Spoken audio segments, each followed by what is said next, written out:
জাতীয় নাগরিক পার্টি বাংলাদেশের শাসন কাঠামোর পরিবর্তন চায়। শাসন কাঠামোয় মৌলিক এবং গুণগত পরিবর্তনের মাধ্যমে দেশের সাংবিধানিক, অর্থনৈতিক, রাজনৈতিক এবং সাংস্কৃতিক ভিত্তিপ্রস্তর স্থাপন করতে চায়। তাই আমরা একটি নতুন সংবিধানের মাধ্যমে একটি নতুন রিপাবলিকের কথা বলছি। ফ্যাসিবাদী ব্যবস্থার বিলোপ করে নতুন রাজনৈতিক বন্দোবস্ত প্রতিষ্ঠা করার স্বপ্ন গণ অভ্যুত্থানের মাধ্যমেই আমাদের মধ্যে তৈরি হয়েছিল।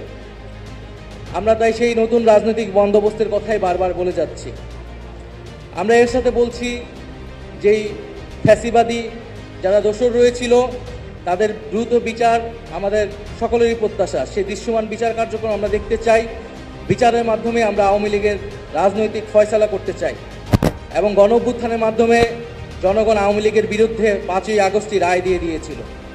আমরা এর পাশাপাশি বলছি যে বর্তমান সরকার, অন্তর্বর্তীকালীন সরকার যে সংস্কারের কার্যক্রম চালাচ্ছেন জাতীয় ঐক্যমত্য কমিশনের মাধ্যমে, তাদের যে প্রস্তাবিত জুলাই সনদ, সেই জুলাই সনদ আমরা দ্রুত কার্যকর দেখতে চাই এবং সেই বিষয়ে আমরা সকলেই সবার জায়গা থেকে সহযোগিতা করব এবং জুলাই সনদ কার্যকরের মাধ্যমে সংস্কারের রূপরেখা আমাদের সামনে স্পষ্ট হবে।